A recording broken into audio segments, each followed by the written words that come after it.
ಆತ್ಮೀಯ ವಿದ್ಯಾರ್ಥಿಗಳಿಗೆ ಹೃದಯಪೂರ್ವಕ ನಮಸ್ಕಾರಗಳು. ನನ್ನ ಹೆಸರು ಪುಂಡಲೀಕ ಹುಗ್ಗೀನವರ. MUT ಪ್ರೌಢಶಾಲೆ ಶಿರೋಳ, ತಾಲೂಕು ಮುಧೋಳ್, ಜಿಲ್ಲೆ ಬಾಗಲಕೋಟ್. ಇಲ್ಲಿ ಕನ್ನಡ ಭಾಷಾ ಶಿಕ್ಷಕನಾಗಿ ಕಾರ್ಯನಿರ್ವಹಿಸುತ್ತಿದ್ದೇನೆ. ಪ್ರಥಮ ಭಾಷೆ ಸಿರಿಗನ್ನಡ 8ನೇ ತರಗತಿಯ ಈ ಸಂವೇದ ಪಾಠಕ್ಕೆ ತಮಗೆಲ್ಲರಿಗೂ ಆತ್ಮೀಯವಾದ ಸ್ವಾಗತ. ಜನಪದ ಗೀತೆಯೊಂದಿಗೆ ಇಂದಿನ ಪಾಠ ಪ್ರಾರಂಭಿಸೋಣ ಮಕ್ಕಳೇ.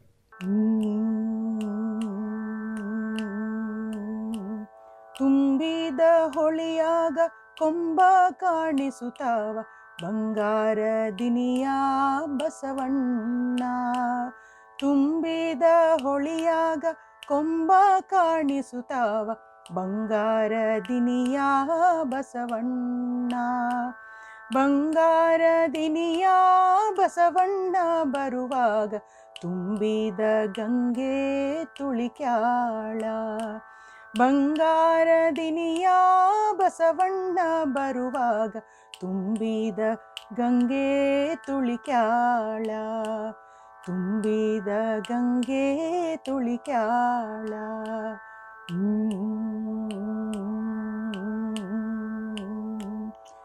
ಈ ಚಿತ್ರಗಳಲ್ಲಿ ಅಡಗಿರುವ ಕಥೆಯನ್ನಾಧರಿಸಿ ಮೌಲ್ಯ ಹೇಳಿ. ಮಕ್ಕಳೇ, ನಾನು ಕೆಲವು ಚಿತ್ರಗಳನ್ನು ತೋರಿಸ್ತೇನೆ.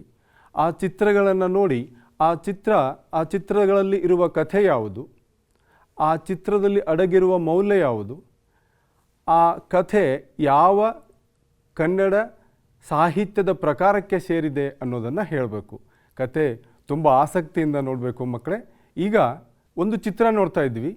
ಆ ಚಿತ್ರದಲ್ಲಿ ಒಬ್ಬ ವ್ಯಕ್ತಿ ಕೂತ್ಕೊಂಡಿದ್ದಾರೆ. ಈ ಚಿತ್ರದಲ್ಲಿ ಒಬ್ಬ ವ್ಯಕ್ತಿ, ಆತನ ಎದುರುಗಡೆ ಒಂದು ಕೋಳಿ, ಆ ಕೋಳಿ ಚಿನ್ನದ ಮೊಟ್ಟೆಯನ್ನಿಟ್ಟಿದೆ. ಇಲ್ಲಿ ಆತ ಧನಿಕನ ಹಾಗೆ, ಶ್ರೀಮಂತನ ಹಾಗೆ ಕಾಣ್ತಾ ಇದ್ದಾನೆ.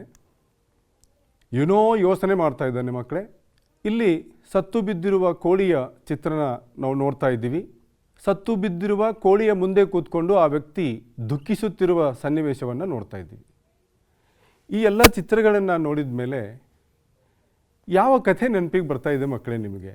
ಕಥೆ ನೆನಪಿಸ್ಕೊಳ್ಳಿ. ನಿಮಗೆ ಗೊತ್ತಿರೋ ಕಥೆನೇ ಇದು. ಈ ಕಥೆಯಲ್ಲಿ ಒಬ್ಬ ರೈತನಿದ್ದ. ಆತನಿಗೆ ಒಂದು ಚಿನ್ನದ ಮೊಟ್ಟೆ ಇಡುವ ಕೋಳಿ ಸಿಗುತ್ತದೆ. ಆ ಚಿನ್ನದ ಮೊಟ್ಟೆಯ ಸಹಾಯದಿಂದ ಆತ ಶ್ರೀಮಂತನಾಗುತ್ತಾನೆ. ಆತನಿಗೆ ಒಂದು ದಿನ ಕೆಟ್ಟ ಯೋಚನೆ ಬರುತ್ತೆ. ನಾನು ಬೇಗ ಶ್ರೀಮಂತ ಆಗಬೇಕು ಅನ್ನೋ ಕಾರಣಕ್ಕಾಗಿ ಆ ಕೋಳಿಯನ್ನು ಸಾಯಿಸಿದರೆ ನನಗೆ ಬಹಳಷ್ಟು ಬಂಗಾರ ಸಿಗ್ತದೆ ಅನ್ನೋ ಆಸೆಯಿಂದ ಆ ಕೋಳಿಯನ್ನು ಸಾಯಿಸ್ತಾನೆ. ಸತ್ತ ಮೇಲೆ ಆ ಕೋಳಿಯಲ್ಲಿ ಚಿನ್ನ ಸಿಗೋದಿಲ್ಲ. ಅದರಿಂದ ಆತನಿಗೆ ತುಂಬ ದುಃಖ ಆಗುತ್ತೆ. ಈ ಚಿತ್ರಗಳ ಮೂಲಕ ನಾವು ಒಂದು ಕಥೆ, ನಮಗೆಲ್ಲ ಗೊತ್ತಿರೋ ಕಥೆಯನ್ನು ನೋಡಿದ್ವಿ ಮಕ್ಕಳೇ. ಈ ಕಥೆಯಲ್ಲಿ ಒಂದು ಅತಿ ಮಹತ್ವದ ಮೌಲ್ಯ ಅಡಗಿದೆ. ಹೇಳ್ತೀರಾ ಅದು ಯಾವ ಮೌಲ್ಯ ಅಂತ ಹೇಳ್ತೀರಾ? ಅತಿ ಆಸೆ ಗತಿಗೇಡು. ಅತಿ ಆಸೆಯಿಂದ ಮನುಷ್ಯ ತನ್ನ ಗತಿಯನ್ನು ಕೆಡಿಸಿಕೊಳ್ಳುತ್ತಾನೆ ಎನ್ನುವುದು ಈ ಕಥೆಯ ಸಾರಾಂಶ. ಸರಿಯಾದ ಉತ್ತರವನ್ನು ಹೇಳಿದ್ದೀರಿ ಮಕ್ಕಳೇ. ಈ ಕಥೆ ಕನ್ನಡ ಸಾಹಿತ್ಯದ ಯಾವ ಪ್ರಕಾರಕ್ಕೆ ಸೇರಿದೆ ಹೇಳ್ತೀರಾ? ಪ್ರಯತ್ನ ಮಾಡಿ. ಜಾನಪದ ಸಾಹಿತ್ಯಕ್ಕೆ ಸೇರಿದೆ. ಜನಪದವಿಲ್ಲದೆ ಜನಜೀವನವಿಲ್ಲ. ಜನರ ಎಲ್ಲ ವಿಭಾಗಗಳಿಗೂ ಕರಕಿಯ ಬೇರಿನ ಹಾಗೆ ಜಾನಪದ ಆವರಿಸಿಕೊಂಡಿದೆ. ಜಾನಪದವಿಲ್ಲದೆ ಜೀವನವಿಲ್ಲ ಎನ್ನುವ ಹಾಗೆ ಜಾನಪದ ಎಲ್ಲ ಮಜಲುಗಳಲ್ಲೂ ಆವರಿಸಿಕೊಂಡಿದೆ.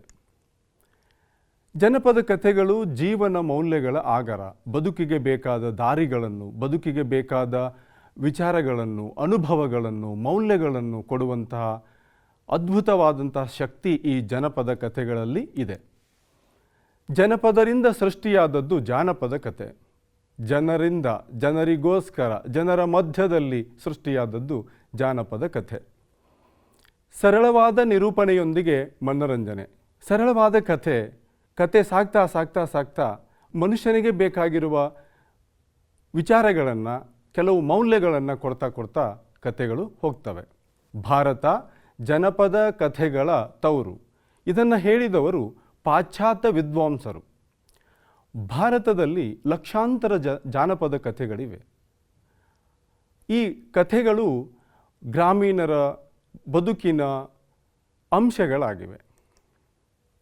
ಈ ಎಲ್ಲ ವಿಚಾರಗಳನ್ನು ಇಟ್ಟುಕೊಂಡು ಇಂತಹ ಅದ್ಭುತವಾದ ಈ ಜಾನಪದ ಸಾಹಿತ್ಯವನ್ನು ಪ್ರೌಢಶಾಲಾ ಮಕ್ಕಳಿಗೆ ತಿಳಿಸಬೇಕು. ಪ್ರೌಢಶಾಲಾ ಮಕ್ಕಳು ಆ ಜನಪದ ಸಾಹಿತ್ಯದ ಸಾರವನ್ನು ಹೀರಿಕೊಳ್ಳಬೇಕು. ಈ ಜನಪದ ಮೌಲ್ಯವನ್ನು ಸಾರುವಂತಹ ಈ ಅದ್ಭುತ ಕಥೆಯನ್ನು ತಿಳಿದುಕೊಳ್ಳಬೇಕು ಅನ್ನೋ ಕಾರಣಕ್ಕಾಗಿ 8ನೇ ತರಗತಿಯ ಗದ್ಯಪಾಠ 5 ಹೂವಾದ ಹುಡುಗಿ ಪಾಠವನ್ನು ಇಂದು ನಾವು ಚರ್ಚೆ ಮಾಡೋಣ. ಈ ಪಾಠವನ್ನು ಸಂಪಾದನೆ ಮಾಡಿದವರು ಶ್ರೀ AK ರಾಮಾನುಜನ್. ಮಕ್ಕಳೇ, ಜನಪದ ಸಾಹಿತ್ಯದ ವಿಶೇಷತೆಗಳ ಕುರಿತು ಒಂದಿಷ್ಟು ಚರ್ಚೆ ಮಾಡೋಣ. ಇಂದಿನ ಶಿಷ್ಟ ಸಾಹಿತ್ಯಕ್ಕೆ ಜನಪದ ಸಾಹಿತ್ಯವೇ ಬುನಾದಿ. ಇಂದಿನ ಎಲ್ಲ ಸಾಹಿತ್ಯ ಪ್ರಕಾರಗಳು ಜನಪದ ಸಾಹಿತ್ಯದ ಬೇರಿನ ನೀರನ್ನು ಹೀರಿಕೊಂಡೇ ಬೆಳೆದು ಈ ಮಟ್ಟಕ್ಕೆ ಬೆಳೆದು ನಿಂತಿರೋದು. ಜನಪದ ಸಾಹಿತ್ಯವೇ ಎಲ್ಲ ಸಾಹಿತ್ಯ ಪ್ರಕಾರಗಳಿಗೆ ಮೂಲ ಸೆಲೆ ಅಂತ ಹೇಳ್ಬೋದು. ಜನಪದರ ಬದುಕಿನ ಅನುಭವಗಳು, ಜನಪದರು ತಾವು ಕಂಡುಂಡ ಅನುಭವಗಳನ್ನು, ನೋವು ನಲಿವುಗಳನ್ನು, ಸಂತೋಷ ದುಃಖ, ತಮ್ಮ ಅನುಭವಗಳನ್ನು, ಕೆಲವು ಊಹೆಗಳನ್ನು, ಕಲ್ಪನೆಗಳನ್ನು ಕಥೆಯಾಗಿಸಿದರು, ಗಾದೆಯಾಗಿಸಿದರು, ಲಾವಣಿಯಾಗಿಸಿದರು, ಒಗಟಾಗಿಸಿದರು. ತಮ್ಮ ಅನುಭವಗಳನ್ನು ಈ ಜನಪದ ಸಾಹಿತ್ಯದ ಮೂಲಕ ಪ್ರಕಟಪಡಿಸಿದರು.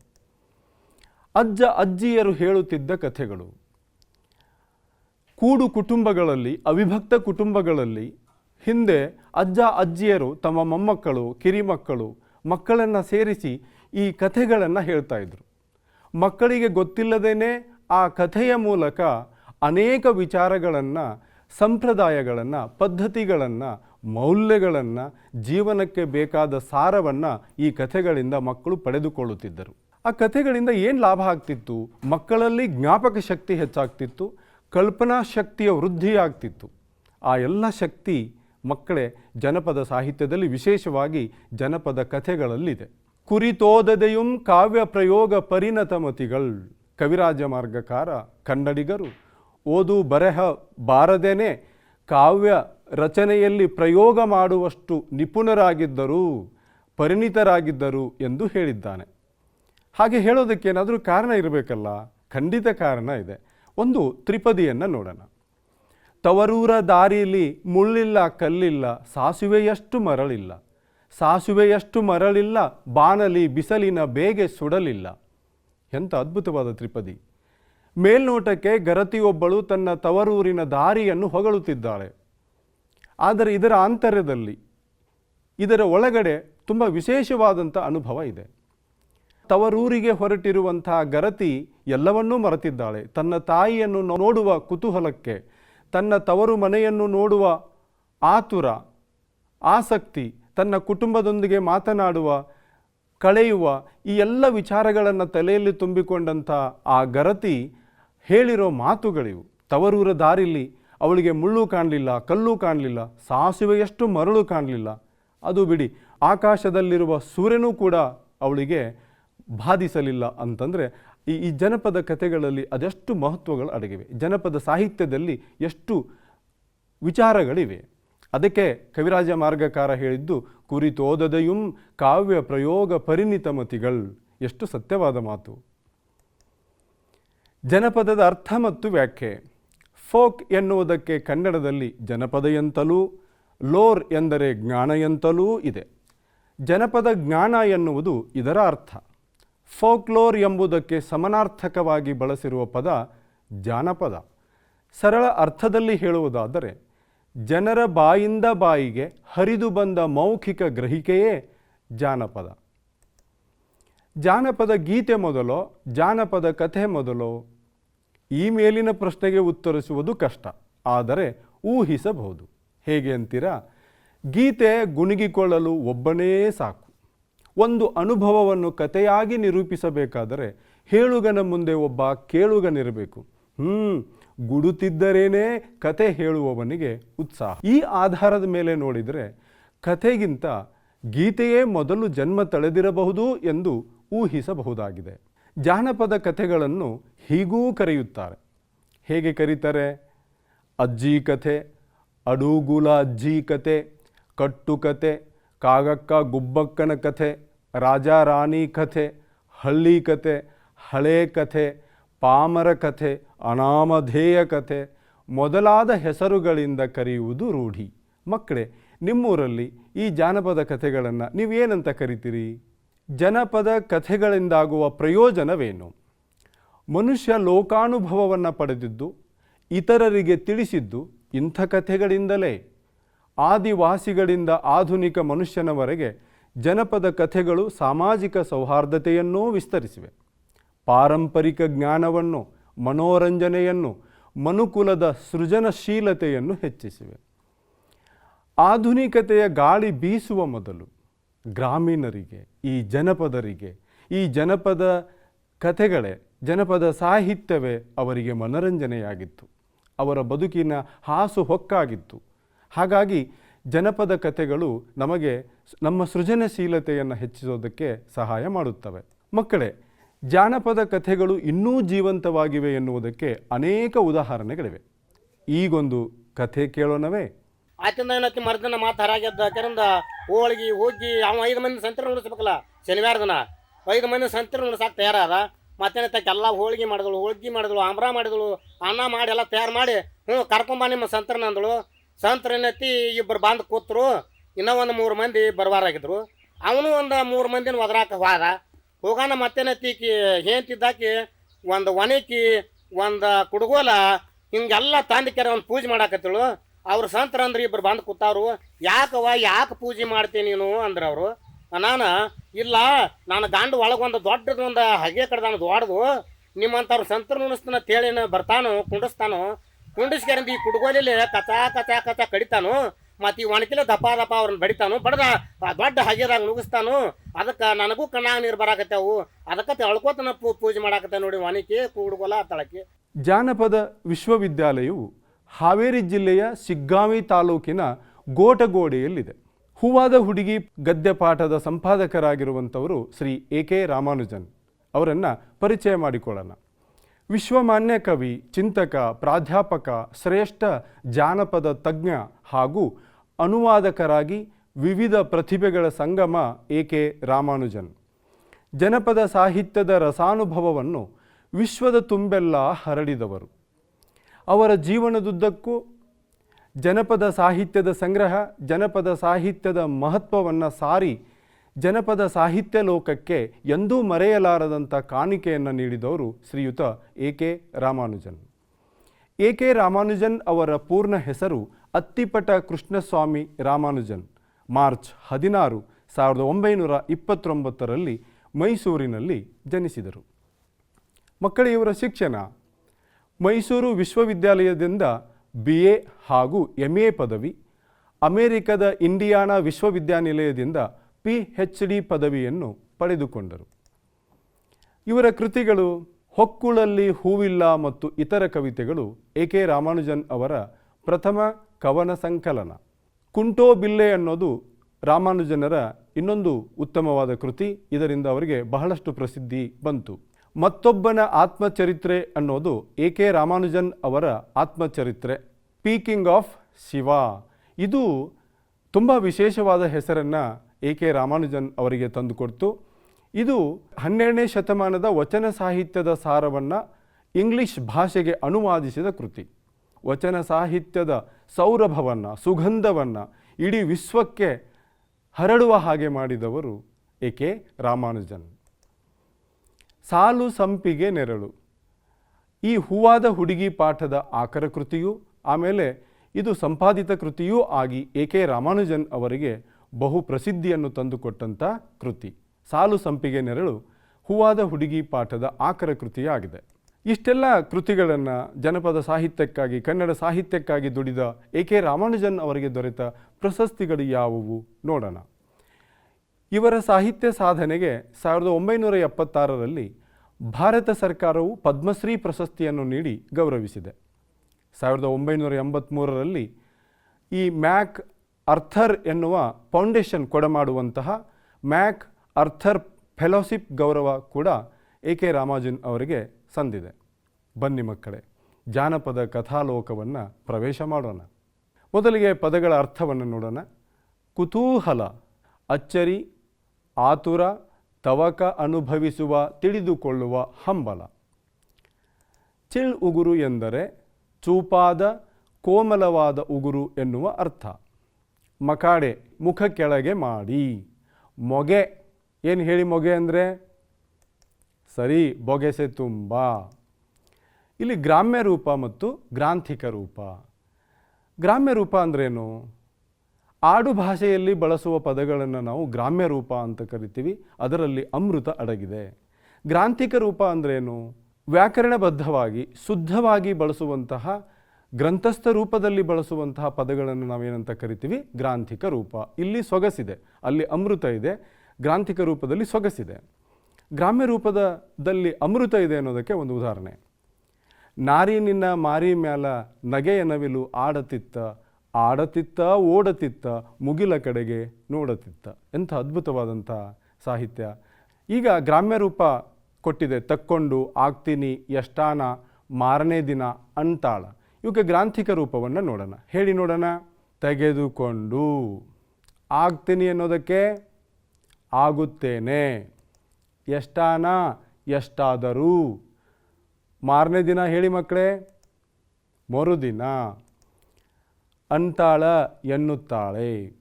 ಒಂದು ಪಟ್ಟಣ, ಅಲ್ಲೊಬ್ಬ ದೊರೆ ಇದ್ದ. ಆತನಿಗೆ 2 ಹೆಣ್ಣು ಮಕ್ಕಳು ಮತ್ತು ಒಬ್ಬ ಮಗ. ದೊರೆಯ ಮೊದಲನೆಯ ಹೆಣ್ಣು ಮಗಳಿಗೆ ಲಗ್ನವಾಗಿತ್ತು. ಅದೇ ಊರಿನಲ್ಲಿ ಒಬ್ಬಳು ಮುದುಕಿ ಇದ್ದಳು. ಅವಳಿಗೆ 2 ಹೆಣ್ಣು ಮಕ್ಕಳು. ಆ ಮುದುಕಿ ಕೂಲಿ ಮಾಡಿ ತನ್ನ ಮಕ್ಕಳನ್ನು ಸಾಕುತ್ತಿದ್ದಳು. ಈ ಕಥೆಗಳು ಪ್ರಾರಂಭ ಆಗೋದೇ ಹೀಗೆ. ಒಂದಾನೊಂದು ಕಾಲದಲ್ಲಿ, ಒಂದಾನೊಂದು ಪಟ್ಟಣದಲ್ಲಿ, ಒಂದಾನೊಂದು ಊರಿನಲ್ಲಿ ಹೀಗೆ ಒಬ್ಬ ಮುದುಕಿ ಇದ್ದಳು, ಒಬ್ಬ ಗೌಡ ಇದ್ದ, ಒಬ್ಬ ದೊರೆ ಇದ್ದ. ಹೀಗೆ ಜಾನಪದ ಕಥೆಗಳು ಹೇಳ್ತವೆ. ಇವು ಹೆಚ್ಚಾಗಿ ನಿರ್ದಿಷ್ಟವಾದ ಪ್ರದೇಶ ಮತ್ತು ಸ್ಥಳವನ್ನು ಸೂಚಿಸುವುದಿಲ್ಲ. ಒಂದು ಪಟ್ಟಣ, ಅಲ್ಲೊಬ್ಬ ದೊರೆ ಇದ್ದ, ಆತನಿಗೆ 2 ಹೆಣ್ಣು ಮಕ್ಕಳು ಮತ್ತೊಬ್ಬ ಮಗ. ದೊರೆಯ ಮೊದಲನೇ ಹೆಣ್ಣು ಮಗಳಿಗೆ ಲಗ್ನವಾಗಿತ್ತು. ಅದೇ ಊರಿನಲ್ಲಿ ಒಬ್ಬಳು ಮುದುಕಿ ಇದ್ಳು. ಆ ಮುದುಕಿಗೆ 2 ಹೆಣ್ಮಕ್ಳಿದ್ರು. ಆ ಮುದುಕಿ ಕೂಲಿ ಮಾಡಿ ತನ್ನ ಮಕ್ಕಳನ್ನು ಸಾಕ್ತಾಯಿದ್ರು. ಇಲ್ಲಿ ದೊರೆ ಮನೆ ಮತ್ತು ಮುದುಕಿ ಮನೆ, ಈ 2 ಮನೆಗಳ ಮಧ್ಯದಲ್ಲಿ ಈ ಕಥೆ ಸಾಗುತ್ತೆ. ಒಂದು ದಿನ ತಂಗಿ, ಅಕ್ಕಯ್ಯ, ಹೋದಷ್ಟು ದಿನಕ್ಕೆ ಅಮ್ಮ ಕೂಲಿ ಮಾಡಿ ನಮ್ಮನ್ನು ಸಾಕಬೇಕು ಅಂದರೆ ಕಷ್ಟ. ಆದ್ದರಿಂದ ನಾನು ಹೂವಿನ ಗಿಡ ಹಾಕ್ತೀನಿ, ನೀನು ಹೂ ತಕ್ಕೊಂಡು ಹೋಗಿ ಮಾರ್ಕೊಂಡು ಬಂದುಬಿಡೆ ಎಂದು ಅಕ್ಕನಿಗೆ ಹೇಳಿದಳು. ಅಕ್ಕನಿಗೆ ಕುತೂಹಲ ಕೆರಳಿ, ಅದು ಹೇಗೆ ಹೂವಿನ ಗಿಡ ಆಗ್ತೀಯೇ ಎಂದು ಕೇಳಿದಳು. ಅದೆಲ್ಲ ನಾನು ಆಮೇಲೆ ಹೇಳ್ತೀನಿ ಕಣೆ, ಮೊದಲು ಮನೆಯೆಲ್ಲ ಸಾರಿಸಿ ಬಿಡು ಅಂತ ಹೇಳಿದ್ಲು. ನೀನು ಸ್ನಾನ ಮಾಡಿ ಬಾವಿಯಿಂದ ಉಗುರು ಸೋಕದ ಹಾಗೆ 2 ತಂಬಿಗೆ ನೀರು ತಗೊಂಡು ಬಾ ಅಂದಳು. ಅಕ್ಕ ಹಾಗೇ ಮಾಡಿದಳು. ಇವರ ಮನೆ ಎದುರಿಗೆ ಒಂದು ದೊಡ್ಡ ಮರವಿತ್ತು. ಅಲ್ಲೂ ಗುಡಿಸಿ ಸಾರಿಸಿದರು. ಮಕ್ಕಳೇ, ಈ ಕಥೆಯಲ್ಲಿ, ಈ ಜಾನಪದರ ಕಥೆಗಳಲ್ಲಿ ಬಳಸುವಂಥ ವಿಶೇಷತೆ ಏನು ಅಂತಂದರೆ, ಜನಪದರಿಗೆ ಎಲ್ಲವೂ ಪೂಜ್ಯನೀಯವಾದ ವಿಷಯಗಳೇ. ಅವರಿಗೆ ಬಿತ್ತುವ ಕಾರ್ಯ, ಅಲ್ಲಿ ಪೂಜೆ. ಬೆಳೆ ಬೆಳೆಯುತ್ತೆ, ಅಲ್ಲಿ ಪೂಜೆ. ಆ ಬೆಳೆಯನ್ನು ಮನೆಗೆ ತೊಗೊಂಡು ಹೋಗಬೇಕು, ರಾಶಿ ಮಾಡಬೇಕು, ಅಲ್ಲೂ ಪೂಜೆ. ಈ ಕಥೆಯಲ್ಲಿ ಒಂದು ವಿಷಯವನ್ನು ನಾವು ಚೆನ್ನಾಗಿ ಅರ್ಥ ಮಾಡ್ಕೊಂಡ್ಬಿಟ್ರೆ ಬಹಳ ಸುಲಭವಾಗಿ ಮುಂದಿನ ವಿಷಯಗಳೆಲ್ಲ ತಿಳಿತವೆ. ಆ ಮುದುಕೆ 2 ಹೆಣ್ಣು ಮಕ್ಕಳಲ್ಲಿ ಒಬ್ಬಳು ಕಿರಿಯವಳು. ಅವಳು ತನ್ನ ಅಕ್ಕನಿಗೆ ಸಲಹೆಯನ್ನು ನೀಡುತ್ತಾಳೆ. ಅಕ್ಕ, ಎಷ್ಟು ದಿನ ಅಮ್ಮ ನಮ್ಮನ್ನು ಕೂಲಿ ಮಾಡಿ ಸಾಕಬೇಕು ಅಂದರೆ ಕಷ್ಟ. ಹಾಗಾಗಿ ನಾನು ಹೂವಿನ ಗಿಡ ಹಾಕ್ತೀನಿ. ಹೂವಿನ ಗಿಡ ಆಗೋದಕ್ಕೆ ಒಂದು ವಿಧಾನ ಅಂತಿದೆ. ಹೇಗೆ? ಆ ವಾತಾವರಣವನ್ನು ಸ್ವಚ್ಛ ಮಾಡಬೇಕು. ಮರದ ಕೆಳಗಡೆಗೆ ಒಂದು ಮರ ಇತ್ತು, ಮರದ ಕೆಳಗಡೆ ಸಾರಿಸಬೇಕು.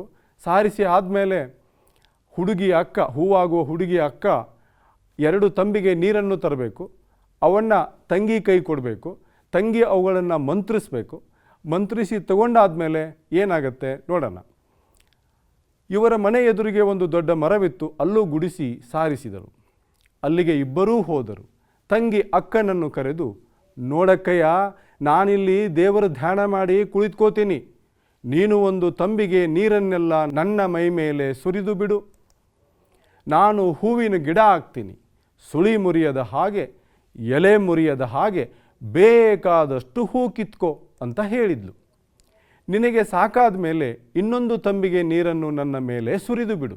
ಪುನಃ ನಾನು ಮನುಷ್ಯಳಾಗ್ತೀನಿ ಅಂದಳು. ತಂಗಿ ದೇವರನ್ನು ನೆನೆದು ಕುಳಿತಳು. ಅಕ್ಕ ಒಂದು ಬಿಂದಿಗೆ ನೀರನ್ನು ಅವಳ ಮೇಲೆ ಸುರಿದಳು. ಸರಿ, ಹೂವಿನ ಗಿಡವಾದಳು. ಎಲೆ ಕೊಂಬು ಮುರಿಯದ ಹಾಗೆ ನಿಧಾನಕ್ಕೆ ಹೂವನ್ನು ಬಿಡಿಸಿಕೊಳ್ಳುತ್ತಾಳೆ. ಬಿಡಿಸಿಕೊಂಡಾದ ಮೇಲೆ ಮತ್ತೊಂದು ತಂಬಿಗೆ ನೀರನ್ನು ಅವಳ ಮೇಲೆ ಸುರಿತಾಳೆ. ಆಕೆ ಪುನಃ ಮನುಷ್ಯಳಾಗ್ತಾಳೆ. ಎಷ್ಟು ವಿಶಿಷ್ಟವಾದಂಥ ವಿಚಾರ. ಅಸಾಧ್ಯವಾದದ್ದನ್ನು ಸಾಧ್ಯ ಮಾಡಿಸುವುದೇ ಜಾನಪದರ ಜಾಣ್ಮೆ. ಈ ಸಾಮಾನ್ಯ ಮನುಷ್ಯಳೊಬ್ಬಳು ಹೂವಾಗುವುದು ಅಂದರೆ ಅದು ಜಾನಪದರ ಒಂದು ಕಲ್ಪನೆ, ಊಹೆ. ಅಕ್ಕ ಸುಳಿ ಎಲೆ ತೊಟ್ಟು ಮುರಿಯದ ಹಾಗೆ ಹೂವನ್ನು ಬಿಡಿಸಿಕೊಂಡಳು. ನಂತರ ಮತ್ತೊಂದು ತಂಬಿಗೆ ನೀರನ್ನು ಗಿಡದ ಮೇಲೆ ಸುರಿದಳು. ಯಥಾಸ್ಥಿತಿಯಂತೆ ತಂಗಿ ಲಕ್ಷಣವಾಗಿ ಮನುಷ್ಯಳಾದಳು. ಅನಂತರ ಇಬ್ಬರೂ ಆ ಹೂವನ್ನೆಲ್ಲ ಬುಟ್ಟಿಗೆ ತುಂಬಿ ಮನೆಗೆ ತಂದರು. ಇಬ್ಬರೂ ಸೇರಿ ಹೂವು ಕಟ್ಟಿದರು. ಎಲ್ಲಿಗೆ ತೆಗೆದುಕೊಂಡು ಹೋಗಿ ಮಾರಲಿ ಅಂದಳು ದೊಡ್ಡವಳು. ಅಕ್ಕಯ್ಯ, ದೊರೆ ಮನೆಗೆ ತೆಗೆದುಕೊಂಡು ಹೋಗು, ಅವರು ಹೆಚ್ಚಿಗೆ ಹಣ ಕೊಡುತ್ತಾರೆ ಅಂತ ತಂಗಿ ಅಕ್ಕನಿಗೆ ಸಲಹೆಯನ್ನು ಕೊಟ್ಟಳು. ಮಕ್ಕಳೇ, ಇಲ್ಲಿ ಜಾಣ್ಮೆ ನೋಡಿ. ಅವರಿಗೆ ಹೂ ಸಿಕ್ಕಿದೆ, ಆದರೆ ಆ ಹೂವನ್ನು ಎಲ್ಲಿ ಮಾರಬೇಕು ಅನ್ನೋದರಲ್ಲಿ ಅವರ ಜಾಣ್ಮೆ ಅಡಗಿದೆ. ಇಲ್ಲಿ ಇನ್ನೊಂದು ವಿಶೇಷತೆ ಏನು ಅಂದರೆ, ಈ ಜಾನಪದ ಕಥೆಗಳಲ್ಲಿ ತಂಗಿಯನ್ನು ತನ್ನ ಅಣ್ಣಂದರಿಗಿಂತ ಜಾನೆಯೆಂದು, ತಮ್ಮನನ್ನು ತನ್ನ ಅಣ್ಣಂದರಿಗಿಂತ ಜಾಣನೆಂದು ಹೀಗೆ ಕಥೆಗಳಲ್ಲಿ ಬಿಂಬಿಸಲಾಗುತ್ತದೆ. ಅವರಿಗೆ ಹೆಚ್ಚು ಹಣ ಕೊಡ್ತಾರೆ.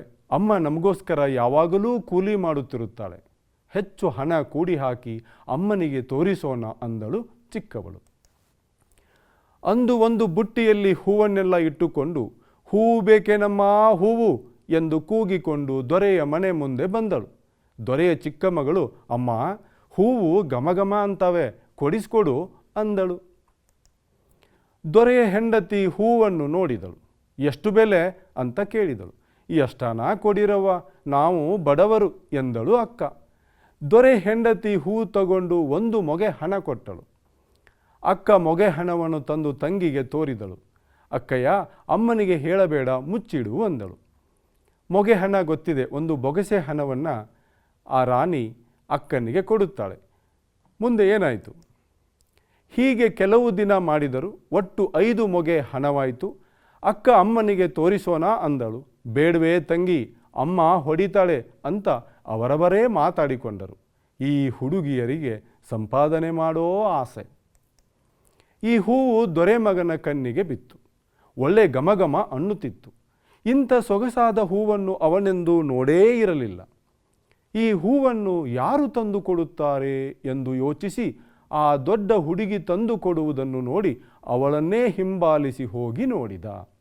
ಇಲ್ಲಿ ಕತೆಗೆ ಬೇರೆ ತಿರುವು ಬರುತ್ತೆ. ದೊರೆಯ ಮಗ ಬಂದ ಮೇಲೆ ಕತೆಯಲ್ಲಿ ಏರಿಳಿತಗಳು ಕಾಣೋದಕ್ಕೆ ಪ್ರಾರಂಭ ಆಗ್ತವೆ. ಆ ಹೂವು ಯಾರ ಕಣ್ಣಿಗೆ ಬಿತ್ತು? ದೊರೆಯ ಮಗನ ಕಣ್ಣಿಗೆ ಬಿತ್ತು. ಈ ಮನೆಯ ಸುತ್ತಮುತ್ತ ಹೂವಿನ ಗಿಡಗಳಿಲ್ಲದನ್ನು ಗಮನಿಸಿ, ಇಂಥ ಹೂವು ಇವರಿಗೆಲ್ಲಿಂದ ಬರುತ್ತದೆ ಎಂದು ಯೋಚನೆ ಮಾಡಿ ಅರಮನೆಗೆ ಬಂದ.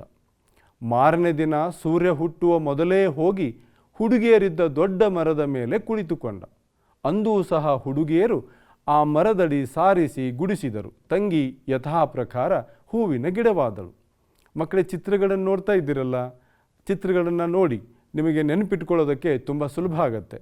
ಇವರು ಹೂವಿನ ಗಿಡವಾಗೋದನ್ನು ಯಾರು ನೋಡ್ತಾ ಇದ್ದಾರೆ? ದೊರೆಯ ಮಗ ನೋಡ್ತಾ ಇದ್ದಾನೆ. ಎಲ್ಲಿ? ಮರದ ಮೇಲೆ ಕುಳಿತುಕೊಂಡು. ಅಕ್ಕ ಎಚ್ಚರಿಕೆಯಿಂದ ಹೂ ಬಿಡಿಸಿಕೊಂಡಳು. ಆ ನಂತರ ಪುನಃ ಹೂವಿನ ಗಿಡವಾಗಿದ್ದ ತಂಗಿ ಮನುಷ್ಯಳಾದಳು. ಇದೆಲ್ಲವನ್ನೂ ಮರದ ಮೇಲಿದ್ದ ದೊರೆ ಮಗ ನೋಡಿಕೊಂಡ. ಆಮೇಲೆ ಸೀದಾ ಅರಮನೆಗೆ ಬಂದು ಮಂಚದ ಮೇಲೆ ಮಕಾಡೆ ಮಲಗಿಕೊಂಡ.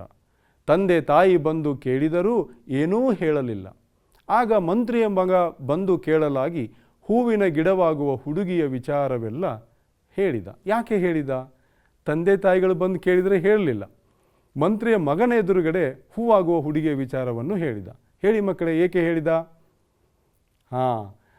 ಮಂತ್ರಿಯ ಮಗ ದೊರೆಯ ಮಗನ ಸ್ನೇಹಿತ. ತಂದೆ ತಾಯಿಗಳಿಗೆ ಹೇಳೋದಕ್ಕೆ ನಾಚಿಕೆ ಅಥವಾ ಭಯ ಆಗಿರ್ಬೋದು. ಸ್ನೇಹಿತನ ಎದುರುಗಡೆ ಯಾವ ಭಯ? ಹಾಗಂತ ಮಂತ್ರಿಯ ಮಗನ ಎದುರುಗಡೆ ದೊರೆಯ ಮಗ ಹೂವಾಗುವ ಹುಡುಗಿಯ ವಿಚಾರವನ್ನೆಲ್ಲ ಹೇಳಿದ. ಮುಂದೆ ಹೋಗೋಣ ಮಕ್ಕಳೇ. ದೊರೆಗೆ ಈ ವಿಚಾರ ತಿಳಿದು ಆ ಮುದುಕಿಯನ್ನು ಕರೆಸಿ ಮದುವೆಗೆ ಸಕಲ ಸಿದ್ಧತೆ ಮಾಡಿದನು. ಒಳ್ಳೆಯ ಮುಹೂರ್ತದಲ್ಲಿ ಹೂವಿನ ಗಿಡವಾಗುತ್ತಿದ್ದ ಹುಡುಗಿಯ ಜೊತೆಯಲ್ಲಿ ರಾಜಕುಮಾರನಿಗೆ ಮದುವೆಯಾಗುತ್ತದೆ. ನಮ್ಮ ಹೂವಾದ ಹುಡುಗಿ ಒಳ್ಳೆಯ ಮುಹೂರ್ತದಲ್ಲಿ ರಾಜಕುಮಾರನೊಂದಿಗೆ ಮದುವೆಯಾಗುತ್ತದೆ. ಹೂವಾದ ಹುಡುಗಿ ಪಾಠವನ್ನು ನಾಟಕ ರೂಪದಲ್ಲಿ ನೋಡೋಣ. ಅಕ್ಕಯ್ಯ, ಅದೆಷ್ಟು ದಿನ ಅಮ್ಮನಮ್ಮನ್ನು ಕೂಲಿ ಮಾಡಿ ಸಾಕ್ಬೇಕು ಅಂದ್ರೆ ಕಷ್ಟ. ಆದ್ರಿಂದ ನಾನು ಹೂವಿನ ಗಿಡ ಹಾಕ್ತೀನಿ. ನೀನು ಹೂ ತಕೊಂಡು ಹೋಗಿ ಮಾರ್ಕೊಂಡು ಬಂದ್ಬಿಡೆ. ಅದು ಹೇಗೆ ಹೂವಿನ ಗಿಡ ಹಾಕ್ತೀಯ? ಅದೆಲ್ಲ ನಾನು ಆಮೇಲೆ ಹೇಳ್ತೀನಿ ಕಣೆ. ಮೊದ್ಲು ಮನೆಯೆಲ್ಲ ಸಾರಿಸ್ಬಿಡು. ನೀನು ಸ್ನಾನ ಮಾಡಿ ಬಾವಿಯಿಂದ ಚಿಲ್ ಉಗುರು ಸೋಕದ ಹಾಗೆ 2 ತಂಬಿಗೆ ನೀರು ತಗೊಂಡು ಬಾ.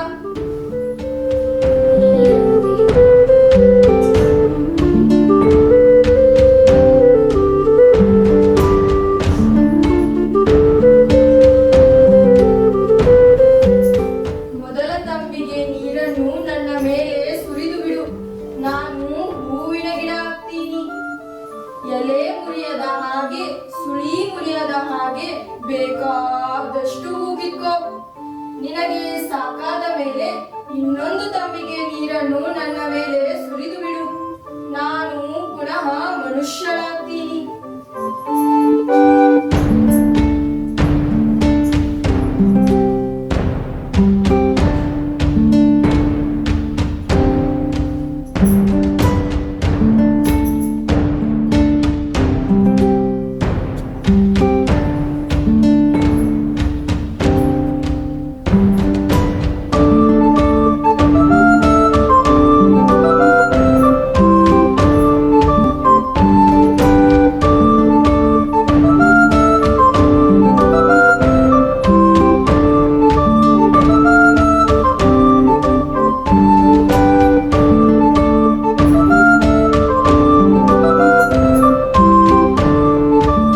ತಂಗಿ, ಈ ಹೂವನ್ನೆಲ್ಲ ಎಲ್ಲಿಗೆ ತೆಗೆದುಕೊಂಡು ಹೋಗಿ ಮಾರಲಿ? ಅಕ್ಕಯ್ಯ, ದೊರೆ ಮನೆಗೆ ತಗೊಂಡು ಹೋಗು. ಅವರು ಹೆಚ್ಚಿಗೆ ಹಣ ಕೊಡ್ತಾರೆ. ಅಮ್ಮ ನಮಗೋಸ್ಕರ ಯಾವಾಗಲೂ ಕೂಲಿ ಮಾಡುತ್ತಿರುತ್ತಾಳೆ. ಹೆಚ್ಚಿಗೆ ಹಣ ಕೂಡಿ ಹಾಕಿ ಅಮ್ಮನಿಗೆ ತೋರಿಸೋಣ. ಹೂ ಬೇಕೇನಮ್ಮ? ಹೂ ಹೂ ಬೇಕೇನಮ್ಮ? ಹೂ ಹೂ ಬೇಕೇನಮ್ಮ? ಹೂ ಘಮ ಘಮ ಪರಿಮಳದ ಹೂ ಹೂ ಬೇಕೇನಮ್ಮ? ಹೂ ಅಮ್ಮ, ಹೂವು ಘಮ ಘಮ ಅಂತಾವೆ, ಕೊಡಿಸಿಕೊಡು. ಏ ಹುಡುಗಿ, ಬಾಯಿಲೆ. ಎಷ್ಟು ಹೂವಿನ ಬೆಲೆ? ಎಷ್ಟಾನ ಕೊಡಿರವ್ವ, ನಾವು ಬಡವರು.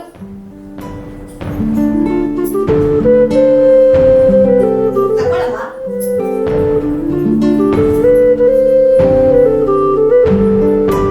ಚೆನ್ನಾಗಿ ಸಂಪಾದಿಸಿದ್ದೇವೆ.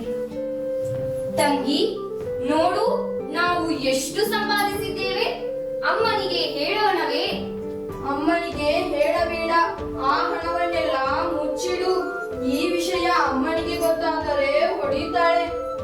ಹೂವಾದ ಹುಡುಗಿ ಪಾಠವನ್ನು ನಾಟಕ ರೂಪದಲ್ಲಿ ನೋಡಿದ್ರಲ್ಲ ಮಕ್ಕಳೇ. ವ್ಯಾಕರಣ ಚಟುವಟಿಕೆ ನೋಡೋಣ. ರವಿಯು ಚೆನ್ನಾಗಿ ಓದುತ್ತಾನೆ. ಇಲ್ಲಿ 3 ಪದಗಳಿವೆ ಮಕ್ಕಳೇ. ರವಿಯು ಚೆನ್ನಾಗಿ ಓದುತ್ತಾನೆ. ಈ 3 ಪದಗಳಲ್ಲಿ ರವಿ ಅನ್ನೋದು ಕರ್ತೃಪದವಾಗಿಯೂ ನಾಮಪದವಾಗಿಯೂ ಇದೆ. ಚೆನ್ನಾಗಿ ಅನ್ನೋದು ಅವ್ಯಯ. ಓದುತ್ತಾನೆ ಹೇಳಿ ನೋಡೋಣ. ಕ್ರಿಯಾಪದ, ತುಂಬ ಸರಳ. ನಾಮಪದ ಎಂದರೇನು ಹೇಳಿ ನೋಡೋಣ, ಪ್ರಯತ್ನ ಮಾಡಿ. ಈ ಚಿತ್ರಗಳನ್ನು ನೋಡಿದ ಮೇಲೆ ನಿಮಗೆ ಈ ವ್ಯಾಖ್ಯೆ ನೆನಪಿಗೆ ಬಂದರೂ ಬರಬಹುದು. ವ್ಯಕ್ತಿ, ಪ್ರಾಣಿ, ಪಕ್ಷಿ, ವಸ್ತು, ಪ್ರದೇಶ ಇತ್ಯಾದಿ ಹೆಸರುಗಳನ್ನು ಸೂಚಿಸುವ ಪದಗಳೇ ನಾಮಪದಗಳು. ನಾಮಪದ ಹೇಗೆ ರಚನೆಯಾಗ್ತದೆ? ರವಿ ಅನ್ನೋದು ನಾಮಪ್ರಕೃತಿ, ಉ ಅನ್ನೋದು ನಾಮವಿಭಕ್ತಿ, ಇವೆರಡೂ ಸೇರಿ ಆಗುವುದು ನಾಮಪದ. ರವಿ ಅನ್ನೋದಕ್ಕೆ ಅಣ್ಣು ಅನ್ನೋ ವಿಭಕ್ತಿ ಪ್ರತ್ಯಯ ಸೇರಿ ರವಿಯನ್ನು ಆಯಿತು. ರವಿ ಅನ್ನುವ ಪ್ರಕೃತಿಗೆ ಇಂದ ಅನ್ನುವ ನಾಮವಿಭಕ್ತಿ ಸೇರಿ ರವಿಯಿಂದ ಆಯಿತು. ಹೀಗೆ ನಾಮ ಪ್ರಕೃತಿಗಳಿಗೆ ನಾಮ ವಿಭಕ್ತಿಗಳು, ಸಪ್ತ ವಿಭಕ್ತಿ ಪ್ರತ್ಯಯಗಳು ಸೇರಿ ನಾಮಪದಗಳಾಗುತ್ತವೆ. ಮೌಲ್ಯಗಳು. ಈ ಪಾಠದಲ್ಲಿ ಯಾವ ಮೌಲ್ಯಗಳನ್ನು ನಾವು ಕಲ್ತೀವಿ ಮಕ್ಕಳೇ ಹೇಳಿ ನೋಡೋಣ. ತಾಯಿಗೆ ಸಹಾಯ ಮಾಡುವ ಗುಣವನ್ನು ಕಲ್ತ್ವಿ. ಮತ್ತು ವ್ಯಾಪಾರದಲ್ಲಿ ಜಾಣ್ಮೆ, ಔದಾರ್ಯದ ಗುಣ, ಸ್ನೇಹಿತರ ಮಹತ್ವ. ಇವು ಇಂದು ನಾವು ಈ ಪಾಠದಲ್ಲಿ ಕಂಡುಕೊಂಡಂಥ ಮೌಲ್ಯಗಳು. ಇನ್ನೂ ಅನೇಕ ಮೌಲ್ಯಗಳು ಈ ಪಾಠದಲ್ಲಿ ಅಡಗಿಕೊಂಡಿವೆ. ನೀವು ಆ ಮೌಲ್ಯಗಳನ್ನು ಗುರುತಿಸಿ ನಿಮ್ಮ ಶಿಕ್ಷಕರಿಗೆ ತೋರಿಸಿ. ಈಗ ರಸಪ್ರಶ್ನೆ. ಪ್ರಶ್ನೆ 1. ಕೂಲಿ ಮಾಡಿ ಸಾಕುತ್ತಿದ್ದ ತಾಯಿಗೆ ನೆರವಾಗಲು ಹೆಣ್ಣು ಮಗಳು ಏನಾಗಲು ನಿರ್ಧರಿಸಿದಳು? ಆಯ್ಕೆ 1 ಕೂಲಿ ಮಾಡಲು, ಆಯ್ಕೆ 2 ಹೂವಿನ ಗಿಡವಾಗಲು, ಆಯ್ಕೆ 3 ಹಕ್ಕಿಯಾಗಲು, 4 ಹಣ್ಣು ಮಾರಲು. ಹೇಳಿ ಮಕ್ಕಳೇ, ಏನು ಉತ್ತರ? ಹಾಂ, ಸರಿಯಾಗಿದೆ. ಉತ್ತರ ಹೂವಿನ ಗಿಡವಾಗಲು. ಅದು ಹೇಗೆ ಹೂವಿನ ಗಿಡ ಆಗ್ತೀಯೇ, ಈ ಮಾತನ್ನು ಯಾರು ಯಾರಿಗೆ ಹೇಳಿದರು? ಆಯ್ಕೆ 1 ರಾಣಿಯು ಮಗಳಿಗೆ, ತಾಯಿಯು ಮಗಳಿಗೆ, ದೊರೆಯ ಮಗ ತಂಗಿಗೆ, ಅಕ್ಕ ತಂಗಿಗೆ. ಉತ್ತರ ಹೇಳಿ ಮಕ್ಕಳೇ. ಹಾಂ, ಹೇಳ್ತಾ ಇದ್ದೀರಿ. ಸರಿಯಾದ ಉತ್ತರ ಅಕ್ಕ ತಂಗಿಗೆ ಹೇಳಿರುವ ಮಾತು. ಎಲ್ಲಿ ಮಾರಿದರೆ ಹೂವುಗಳಿಗೆ ಹೆಚ್ಚು ಹಣ ಸಿಗುತ್ತದೆ? ಆಯ್ಕೆ 1 ಸಂತೆಯಲ್ಲಿ, ದೊರೆಯ ಮನೆಯಲ್ಲಿ, ಪಟ್ಟಣದಲ್ಲಿ, ಅಂಗಡಿಯಲ್ಲಿ. ಉತ್ತರ ದೊರೆಯ ಮನೆಯಲ್ಲಿ. ಗೃಹ ಕಾರ್ಯ. ನಿಮ್ಮ ಮನೆಯಲ್ಲಿರುವ ಅಥವಾ ಅಕ್ಕಪಕ್ಕದಲ್ಲಿರುವ ವೃದ್ಧರ ಹಿರಿಯರ ಹತ್ತಿರ ಜನಪದ ಕಥೆಯನ್ನು ಕೇಳಿ ಸಂಗ್ರಹಿಸಿ ಪಠ್ಯದಲ್ಲಿ ಬಂದಿರುವ ಗ್ರಾಮ್ಯ ಪದಗಳನ್ನು ಗ್ರಾಂಥಿಕ ರೂಪದಲ್ಲಿ ಬರೆಯಿರಿ. ಇವನ್ನು ಬರೆದು ನಿಮ್ಮ ಶಾಲಾ ಶಿಕ್ಷಕರಿಗೆ ತೋರಿಸಿ. ಹೂವಾದ ಹುಡುಗಿ ಮದುವೆಯಾಯಿತು.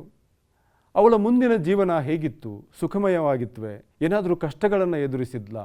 ಆ ಕಷ್ಟಗಳನ್ನು ಎದುರಿಸಿದ ಪರಿ ಹೇಗೆ? ಆ ಕಷ್ಟಗಳನ್ನು ಹೇಗೆ ಗೆದ್ದಳು? ಹೂವಾದ ಹುಡುಗಿಗೆ ಏನಾಯಿತು? ಇನ್ನಷ್ಟು ವಿಚಾರಗಳನ್ನು ಮುಂದಿನ ಅವಧಿಯಲ್ಲಿ ತಿಳಿಯೋಣ. ತಮಗೆಲ್ಲರಿಗೂ ಅನಂತ ಧನ್ಯವಾದಗಳು.